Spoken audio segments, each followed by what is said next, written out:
جمالی قائم علی محمد بلند تر صلوات اللہم صلی علی محمد آل محمد۔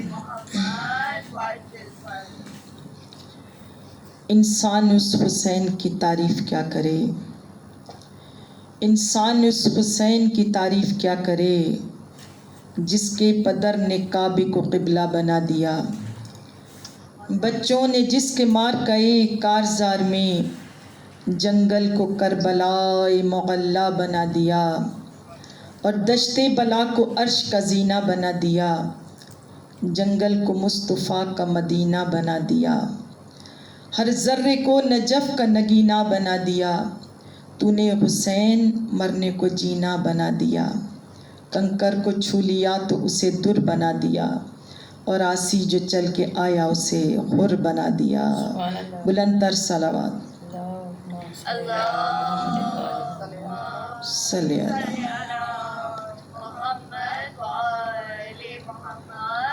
اعوذ باللہ من الشیطان الرجیم، بسم اللہ الرحمن الرحیم، الحمدللہ رب العالمین، والصلاة والسلام علی اشرف الانبیاء والمرسلین وخاتم النبیین ابی القاسم محمد اللہم صلی علی محمد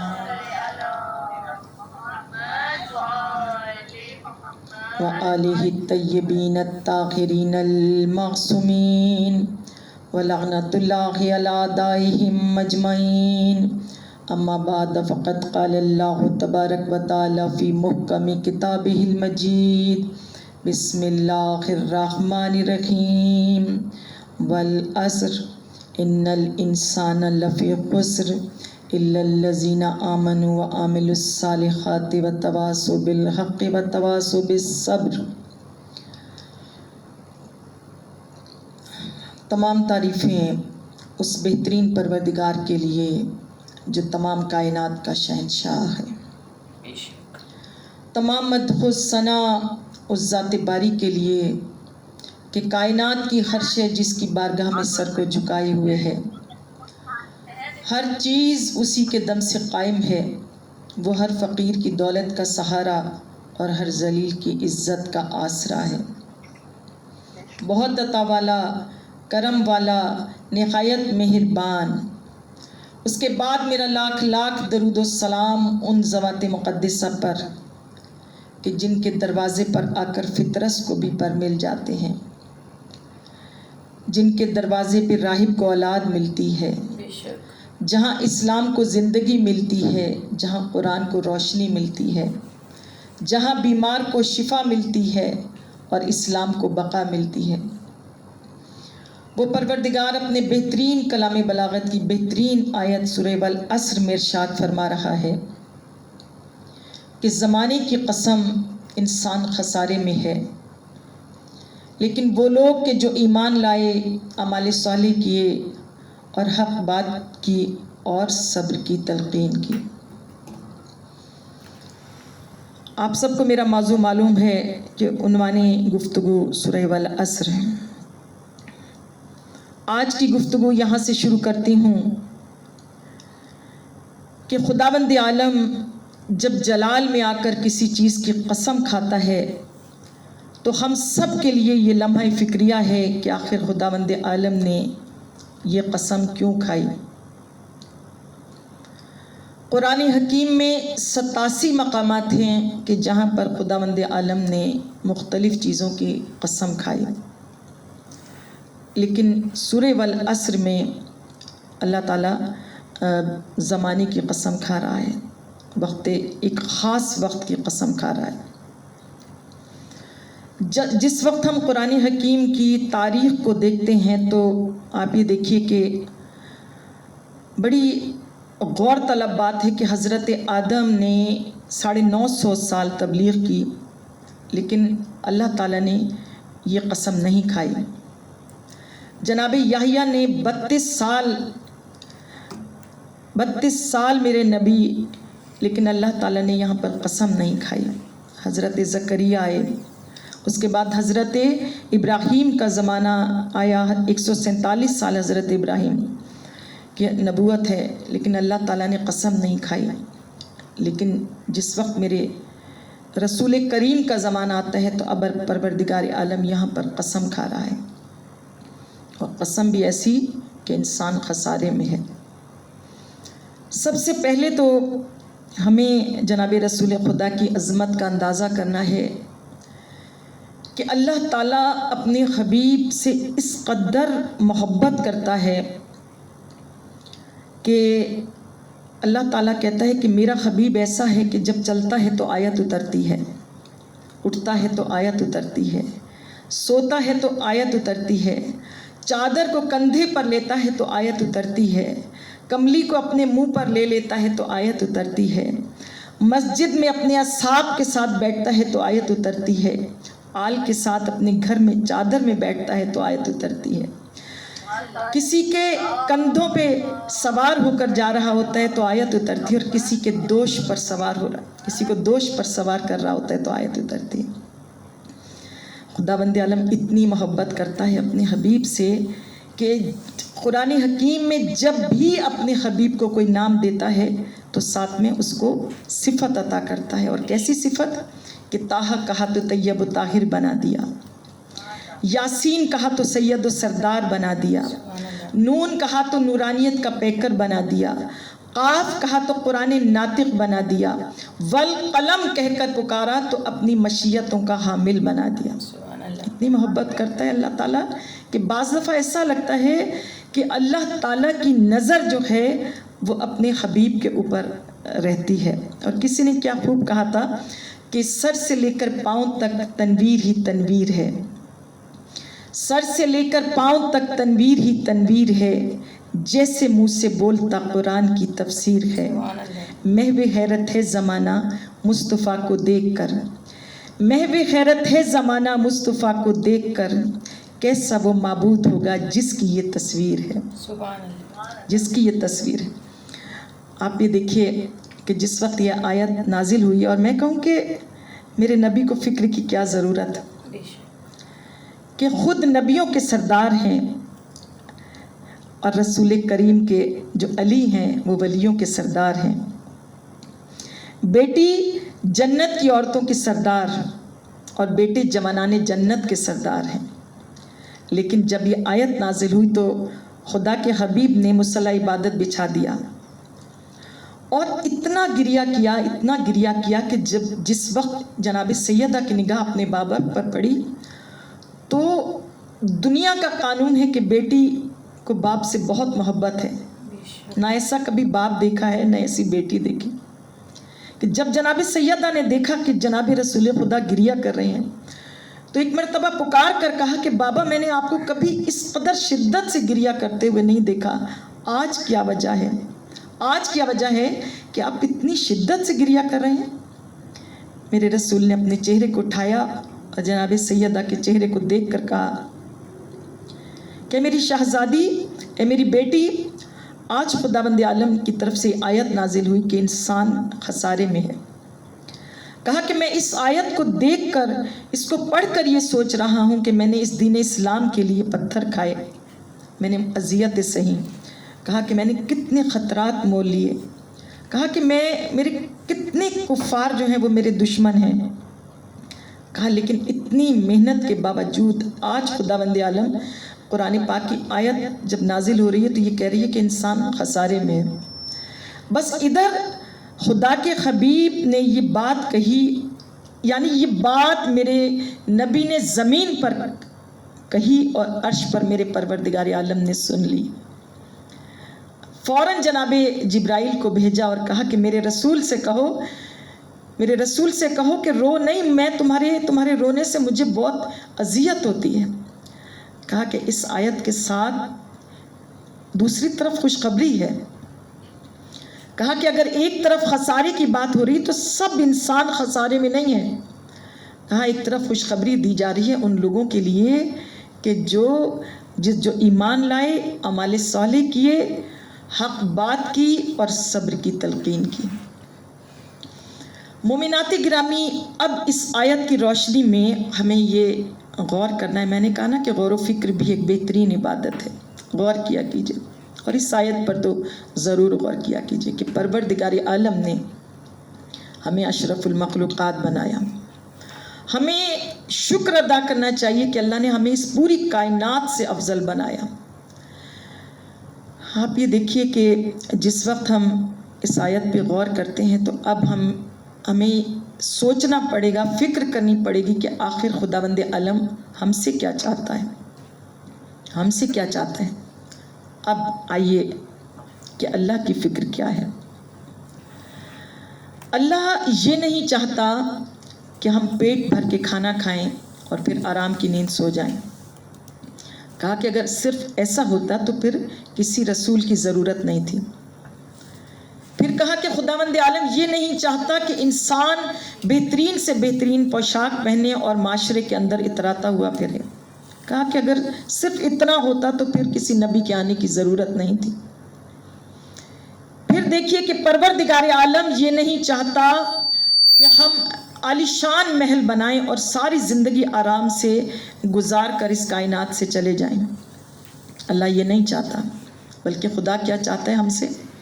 پروردگار عالم ہم سب کو اتنے اوج کمال پہ دیکھنا چاہتا ہے. خداوند عالم اتنے ہمیں اوج کمال پہ دیکھنا چاہتا ہے کہ ملک جو ہیں وہ ہمارے سامنے سر بسجود ہو جائیں. اللہ تعالیٰ انسان کو اتنی بلندی پر دیکھنا چاہتا ہے کہ یہ ساری کائنات اس کے سامنے جھک جائے. اور جب جھکنے کی بات آئی، میں نے کل بھی کہا تھا کہ حضرت آدم کو جو تعظیمی سجدہ ملائکہ نے کیا ہے تو وہ کیوں کیا؟ کہ اللہ تعالیٰ حضرت آدم کی عظمت کو دکھانا چاہتا ہے کہ میری نگاہ میں حضرت آدم کی کتنی عظمت ہے. اللہ تعالیٰ انسان کو بہت بلند دیکھنا چاہتا ہے، بہت اوج کمال پر دیکھنا چاہتا ہے. یہی تو بات ہے، میرے مولا کہتے ہیں کہ جس نے اپنے آپ کو پہچان لیا، اپنے آپ کو مکرم کر لیا، اپنے آپ کو پہچان لیا، اس نے اپنے رب کو پہچان لیا. میرا رب تو بڑا کریم ہے، اور ایسا میرا رب کریم ہے کہ اللہ نے ہماری ہدایت کے لیے دیکھیے 1,24,000 انبیاء کو دنیا میں بھیجا.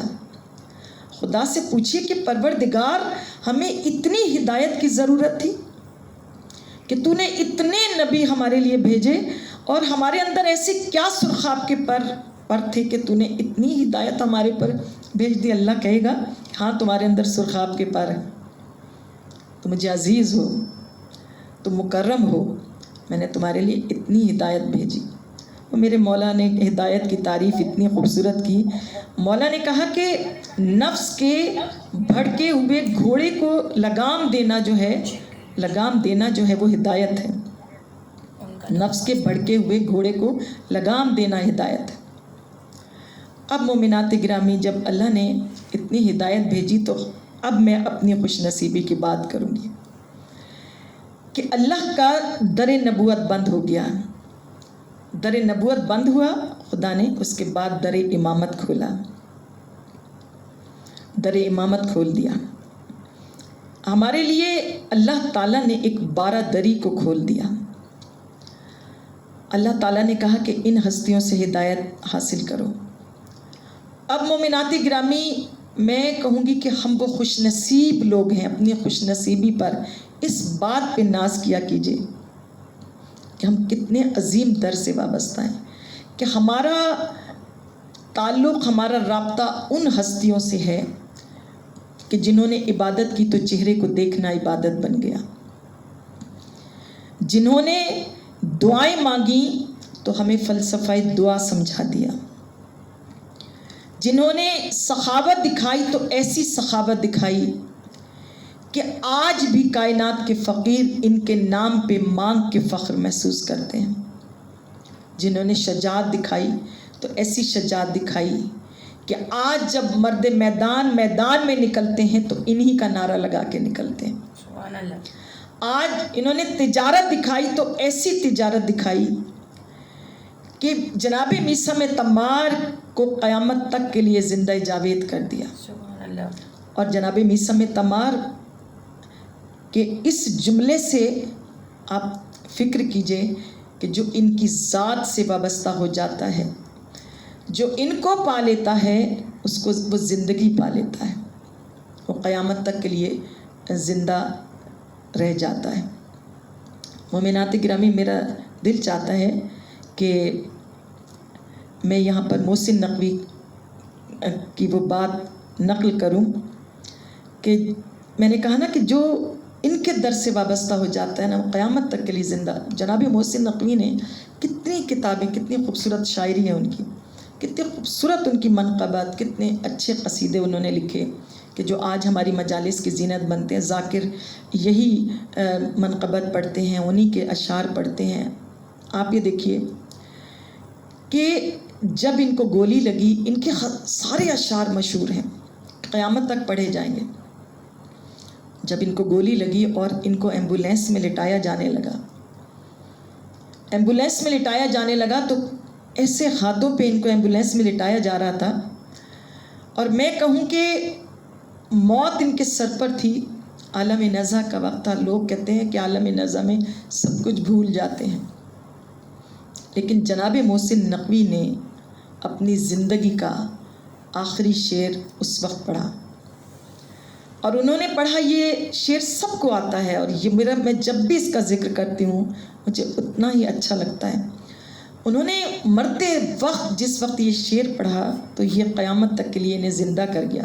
کہتے ہیں، اور اب مجھے یقین ہے کہ جب ان کا عالم نزع ہے اور جب یہ اپنا مقطع جو اپنا مطلع ہے یہ پڑھ رہے ہیں تو مجھے محسوس ہی ہوتا ہے ان کی کیفیت دیکھ کر کہ ان کے سرہانے میرے مولا علی آ گئے ہیں۔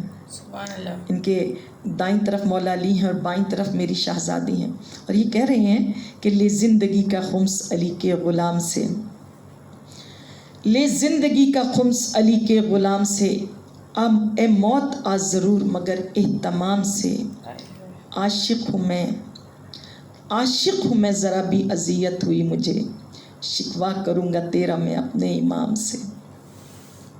تو جو ان سے وابستہ ہو جاتا ہے وہ زندگی پا لیتا ہے۔ ان کا یہ شعر ہم قیامت تک جب بھی مجالس، جب تک ہماری زندگی ہے ہم انہیں اسے مجالس میں پڑھتے رہیں گے۔ تو ہمارا تو ہاتھ در حقیقت ان کے دامن کو پکڑے ہوئے ہیں کہ جو کائنات کے پیشوا ہیں، جو ہمارے بہترین ہادی ہیں۔ ان سے بڑھ کے ہمیں ہدایت کون دے سکتا ہے؟ مجھے مولائے کائنات جو ہیں وہ اللہ تعالیٰ آپ کو مسجد کوفہ دکھائے۔ اللہ تعالیٰ سے یہ واقعہ سنانے سے پہلے میں دعا کرتی ہوں کہ میرے مالک کربلا کے دروازے ہمارے لیے کھول دے، کوفے کا دروازہ ہمارے لیے کھول دے، اور ہم اسی طرح جائیں اور اپنے مولا کا ذکر وہاں پر کریں۔ کیا خوبصورت منظر ہے وہاں کا کہ جب میرے مولا وہاں پر بیٹھتے ہیں ممبر پر، کہ میرے مولا کوفے کی مسجد میں بیٹھے ہیں کہ حمام ابن عبادہ آئے، آپ کے چاہنے والے صحابی ہیں، انہوں نے آ کے کہا کہ مولا ایک سوال پوچھنا چاہتا ہوں۔ مولا نے پوچھا کہ کیا ہے، یعنی کس طریقے سے ہدایت کریں۔ کہا کیا پوچھنا چاہتے ہو؟ کہا کہ مولا مجھے آپ متقی کی صفات بتا دیجئے کہ ایک متقی انسان، تقوی اختیار کرنے والا انسان کیا ہوتا ہے اور اس کی صفات کیا ہوتی ہیں۔ امام علی مقام نے حمام ابن عبادہ کا چہرہ دیکھا اور کہا کہ تقوی اختیار کرو اور اللہ سے ڈرو۔ اس کے بعد میرے امام خاموش ہو گئے۔ انہوں نے کہا کہ مولا اور بتائیے۔ جب اصرار کیا تو مولا نے کہا کہ جو نیک لوگ ہیں وہ تقوی اختیار کر لیتے ہیں، جو نیک ہوتے ہیں وہ تقوی اختیار کر لیتے ہیں۔ آج دیکھیے کہ ہم لوگ سمجھتے ہیں کہ متقی انسان وہ ہے کہ جس کی بہت لمبی داڑھی ہے، جس کی پائنچے بہت اونچے چڑھے ہوئے ہیں اور جس کے ہاتھ میں لمبی تسبیح ہے۔ ہم سمجھتے متقی ایسا شخص ہوتا ہے، لیکن نہیں۔ میرے مولا امام المتقین بتائیں گے کہ متقی کہتے کس کو ہیں۔ امام المتقین سے بہتر متقی کی صفات کون بتا سکتا ہے؟ میرے امام نے گریز کیا بتانے سے۔ حمام نے اتنا اصرار کیا، کہا کہ مولا نہیں، مجھے تو آج آپ سے متقی کی صفات سننی ہے۔ امام پہلے تو گریز کرتے رہے، اس کے بعد جب امام علی مقام نے